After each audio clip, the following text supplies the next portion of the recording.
Bujía y conductores de encendido, taller número 9 hecho por Alquiler Pacheco. Introducción. Esta sesión aprenderemos el uso de los Spark Plug y cómo estos ayudan en el motor recíproco, además de tener la seguridad de cómo y la certeza de cómo hacer una lectura del manual para poder hacer el montaje y desmontaje de los Spark Plug de la aeronave Piper P-30. Esto incluye los procedimientos necesarios para poder hacer una inspección y mantenimiento de las mismas, y adicionalmente haremos un desmontaje y montaje del carburador en este caso y la bomba mecánica de combustible. Objetivos: hacer un reconocimiento de la aeronave de Piper 30 y verificar los tipos de spark plug que se utilizan para que éste esté en su correcto funcionamiento. Reconocer los tipos de inspecciones que se le pueden realizar al spark plug, así tanto como sus mantenimientos y que están estandarizados por el manual del fabricante. Realizar los tipos de mantenimiento necesarios para poder mantener la operatividad de este spark plug y su funcionamiento. Ejecutar el montaje y desmontaje del carburador y todas las partes de que puede llegar a tener este componente, y realizar un reconocimiento físico de los elementos, pero en este caso ya de una bomba mecánica de combustible. Primero vimos las inspecciones del spark plug. Tuvimos que quitarlo de la aeronave Piper P-30, donde utilizamos el manual Piper Twice Comancher Service Manual, que en este caso tuvimos que, después de hacer el desmontaje, proceder a ponerlo en un spark plug tray, que en este caso es la cosita de color azul, donde ahí se seleccionará y se pondrá de forma ordenada los spark plug. Ahora, este proceso se debe de hacer ya que en este mismo lugar donde ponemos los spark plug, debemos de rotar en este caso las bujías, porque esta es una práctica ya estandarizada para poder distribuir los desgastes que pueda haber entre los spark plug y poder prevenir la acumulación de depósitos en el spark plug. Ahora, por último, hicimos una inspección visual donde pudimos reconocer que nuestro spark plug que nos dieron estaba roto la cerámica, por lo que ya no era completamente funcional. Cuando una bujía, en este caso, se te cae, ya no puede ser operada o puesta de nuevo en el motor. También vimos que esta bujía contaba con corrosión en este caso. Después de hacer nuestra inspección, procedimos a hacer la limpieza de nuestros spark plugs, pero de la aeronave Piper P-30, donde lo colocamos en una máquina de limpiadora y le pusimos un aditamento para que se pudiera encajar con el girador. Y presionando el Faster Cleaner, pudimos hacer que la máquina empezara a girar. Cabe recalcar que este era a presión con aire comprimido y con lijas de limaduras de lija en este caso, que es utilizado más en arenado. Después, cuando terminamos esto, procedemos el Air Cleaner, que suministraba un aire para poder limpiar y sacar todos los residuos de partículas de limas que hayan podido quedar. Después, por último, lo conectamos en un hueco donde le pusimos el aditamento y le conectamos un cable que tenía aproximadamente 20.000 voltios, el cual era capaz de quemar todas las partículas que sobraran y quedaran en el spark plug en este caso. Presionamos el tester y empezó a correr la chispa en este caso. Cabe recalcar que para hacer esto se tiene que utilizar una seguridad y estar a una cierta distancia, ya que son 20.000 voltios y esto podría afectar a la persona que lo esté utilizando, o en este caso el operario. Medición del rig gap. Hicimos una medición del rig gap, pero con un medidor.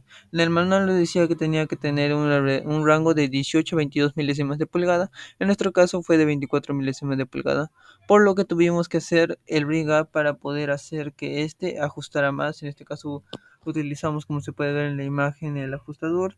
Luego redondeamos y lo giramos hasta poder apretarlo y dejarlo a la medida. Cabe recalcar que esta entrada y esta prueba se tienen que hacer de forma con una pequeña fuerza en la entrada del rig up, que es la separación entre los electrodos, y la parte tierra del spark plug.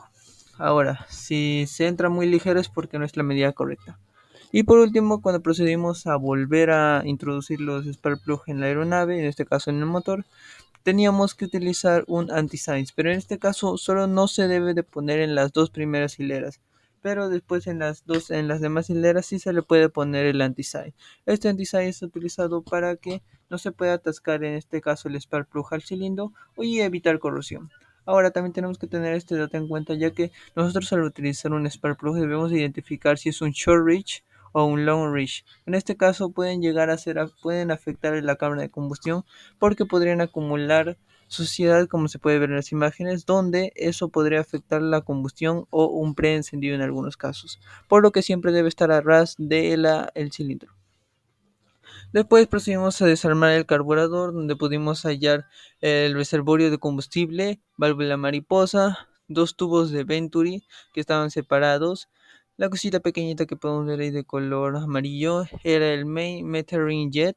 Tuvimos que hacer una boya de diferente. Después vimos la boya del reservorio de combustible, una aguja que es controlada por la palanca de la mezcla, que en este caso es la palanca de color rojo que se encuentra en la aeronave o en este caso en el panel, en la cabina del piloto. La bomba de aceleración, que es la cosita que está encerrada en color verde. Y el regulador de válvula mariposa, que es controlada por la palanca de acelerador, que también está en la aeronave y es la de color negro.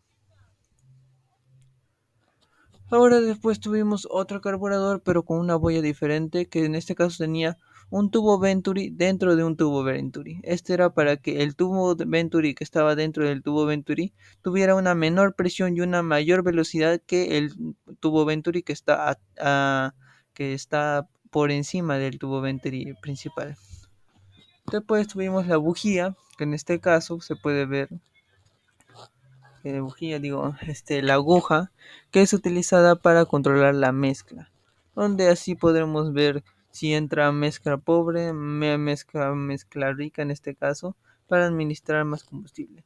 El reservorio de combustible, que está en de color rojo también. Tenemos el inyector de combustible, que es el que hace que el combustible entre a la cámara de combustión, pero ya en forma de gas, no en forma de líquido. La boya del reservorio de combustible y el regulador de la válvula mariposa, que de nuevo es controlada por la palanca de aceleración, que es la de color negro que está en la aeronave o en este caso en la cabina del piloto. Después utilizamos el desarmado de la bomba mecánica de combustible. En este caso encontramos un diafragma o un AIR, que es un brazo que es accionado por el eje de levas, y un check valve, que muchos lo conocerían como válvula de paso, pero nosotros lo decimos check valve ya que es solo puede ingresar combustible más no retornar, siempre y cuando de cómo coloquemos el check valve. Y este es utilizado para poder suministrar el combustible a la aeronave de forma más eficiente. En conclusión, entender los funcionamientos del carburador nos ayuda a comprender cómo es que trabaja este mismo y cómo es tan importante en el motor y en la misma aeronave. Hacer la limpieza e inspección de los spark plugs es necesario para poder tener conocimientos y de los procedimientos para poder alargar la vida útil del spark plug. Haber entendido cómo funciona la bomba mecánica de combustible y su papel importante para cumplir en el motor del avión es esencial para poder comprender qué funcionamientos pueden llegar a tener esta aeronave en el mismo motor. Los resultados de este mantenimiento fueron eficientes, ya que pudimos hacer tanto la inspección, limpieza y el reconocimiento de partes del carburador y de la bomba mecánica de combustible. Eso sería todo de mi parte, muchas gracias.